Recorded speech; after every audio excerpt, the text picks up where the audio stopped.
Ini adalah Honda HR-V RS Turbo tahun 2022.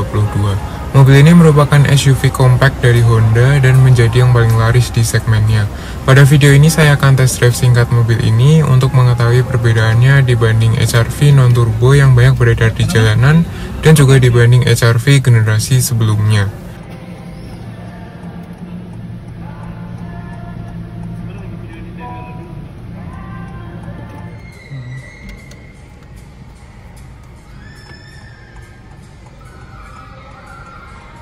Masuk ke D dan mobil menggelinding perlahan. Mobil terasa halus dan mudah dikendarai. Yang langsung terasa adalah setirnya yang sangat ringan, lebih ringan dibanding generasi sebelumnya, yang membuatnya kurang mantap, namun memang membantu ketika parkir. Posisi duduknya ergonomis, tidak terlalu rendah, namun cukup pas. Setir dekat dengan badan dan enak digenggam. Visibilitas luas walau kacanya tidak sebesar generasi sebelumnya. Support joknya juga lebih baik dan lebih nyaman dari sebelumnya, lebih empuk dan lebih panjang dudukan pahanya. Namun memang feel di kabinnya tidak selega sebelumnya. Terasa sedikit lebih sempit karena memang jendelanya lebih kecil di generasi ini.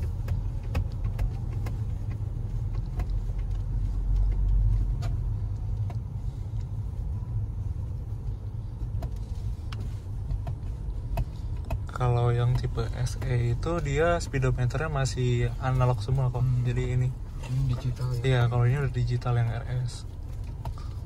Peredaman mobil ini lebih baik dari generasi sebelumnya, namun sama saja dengan tipe lain yang segenerasi.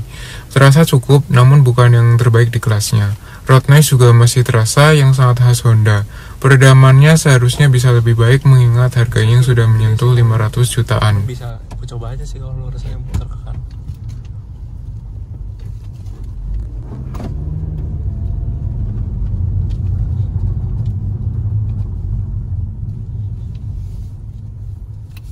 Mesin mobil ini 1500cc turbo yang menggantikan mesin 1.8 di edisi sebelumnya.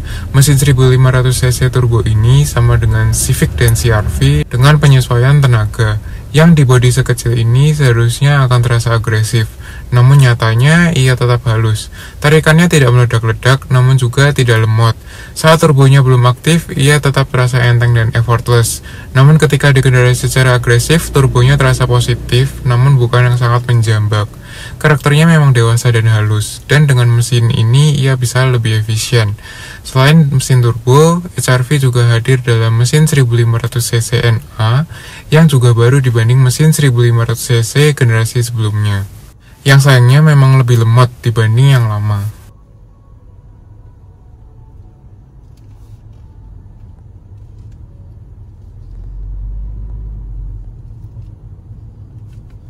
Kalau ini kan 1500 turbo, emang dia agak lebih kencang sih kalau daripada yang SE secara tenaga.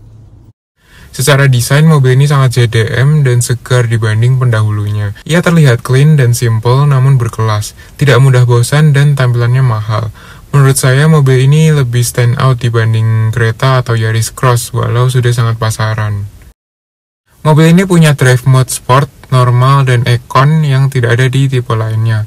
Tipe 1500cc NA hanya ada mode econ dan normal saja. Mode ini mengubah throttle response sesuai keinginan drivernya, walaupun tidak terlalu jauh perbedaannya. Terus kalau misalkan yang SE itu dia di sini cuma mode eco doang nih, sininya Nggak ada sportnya. Kalau ini dia ada mode Econ, sportnya. sport. Nah, ini mode sport. Kalau yang RS, kalau yang SE itu nggak ada, dia cuma mode ekor doang di sini. Untuk hemat bahan bakar. Kalau itu untuk fitur sensingnya sih. Bisa ngikutin mobil depan ya? Betul, bisa ngikutin mobil depan. Nah, ini lagi nyala ya kok. Iya.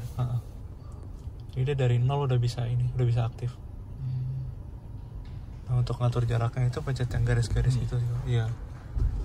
Ini makin dekat. Iya, paling dekat. Bisa sampai mobil depan berhenti, kita juga berhenti. Iya, betul. Bisa berhenti. Mobil ini sudah memiliki Honda Sensing yang lengkap di seluruh tipe. Dan yang membedakan dibanding Honda lain di bawahnya adalah ia punya low speed follow untuk adaptive cruise controlnya. Fitur ini tidak dimiliki City, WR-V, ataupun BR-V. Fitur ini sangat berguna untuk merayap di kemacetan seperti ini.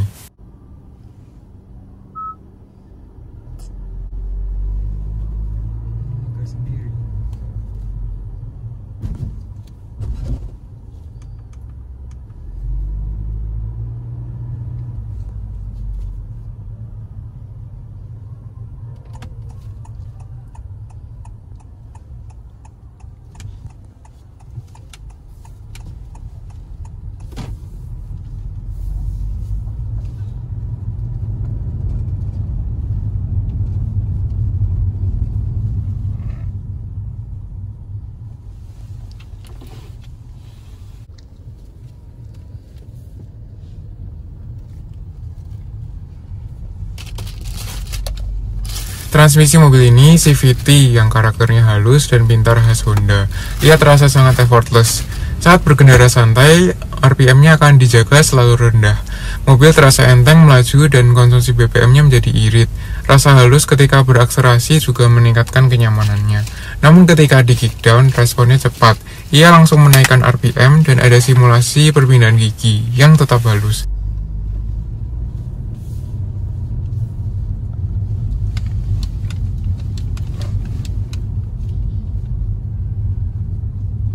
Dia stabil juga sih kok, kalau di kecepatan tinggi dia lumayan stabil.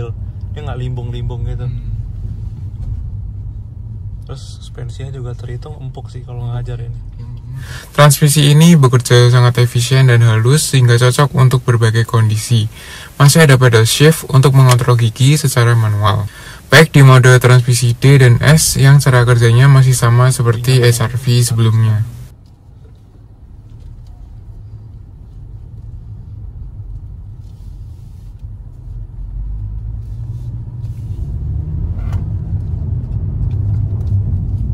Handling mobil ini masih tergolong enak di kelasnya. Ia cukup stabil dan lincah, namun rasa lincahnya tidak selincah generasi sebelumnya. Mungkin akibat dari penambahan dimensi. Secara sasis sebenarnya generasi ini sudah lebih rigid dan lebih baik dibanding sebelumnya. Namun tetap feel generasi RU sebelumnya lebih mudah untuk bermanuver. Setir mobil ini lebih ringan yang sebetulnya feel-nya tidak semantap sebelumnya. Namun responnya tetap baik dan cekatan. Body roll-nya juga minim karena mobil ini tidak terlalu tinggi. Yang juga masih stabil ketika dikendarai di kecepatan tinggi. Soal handling dan rasa berkendara, memang Honda tergolong fun to drive di kelasnya. Itu dia memang gak ada Twitternya. RS dia ada. Twitter? Iya, ini di depan kiri sama kanan. Mobilnya yang tipe E lama aja ada. Oh, yang tipe E lama ya kok? Ada ya? Tapi udah cukup bagus sih sebenarnya untuk suara.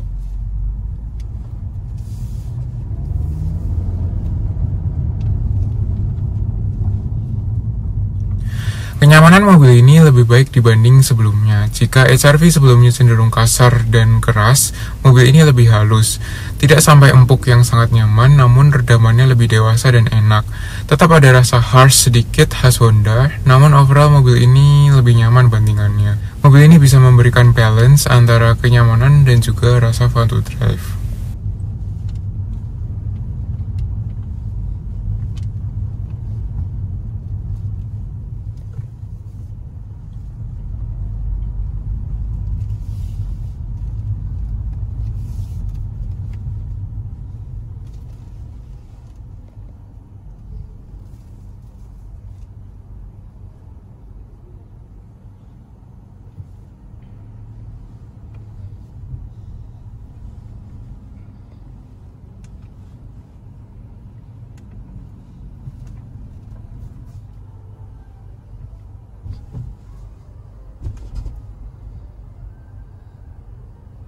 Overall, HR-V ini adalah salah satu crossover yang paling pas di kelasnya.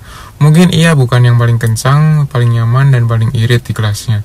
Namun ia bisa menjadi all-rounder yang sangat diminati. Nama besar Honda dan HR-V yang sudah sangat melekat di kelasnya, bahkan sebelum para rivalnya hadir. Kelas crossover sendiri merupakan pasar yang sangat besar di Indonesia, terbesar kedua setelah LMPV. Mobil ini akan sangat ideal untuk keluarga kecil atau untuk sendiri jika LMPV terasa terlalu kebesaran. Ia juga masih cukup aman melewati jalanan rusak dibanding hatchback, performanya memadai dan tetap irit, serta tampilannya menarik.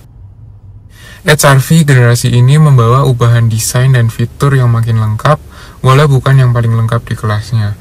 Kenyamanannya meningkat, serta mobil ini merupakan produk global yang tidak seperti rivalnya, kecuali Mazda CX-3 yang juga produk global, menjadi poin plus tersendiri di kelasnya. Varian turbo juga jauh lebih spesial dibanding versi 1500cc NA karena performanya yang menyenangkan di bodi sekecil ini, plus tidak sepasaran tipe di bawahnya. Mobil ini menarik dibeli bagi Anda yang mengincar performa dan keasikan berkendara. Walau memang HR-V nantinya akan ada update versi hybrid atau versi listrik, sehingga sebaiknya perlu ditunggu terlebih dahulu sebelum memutuskan untuk membelinya. Oke.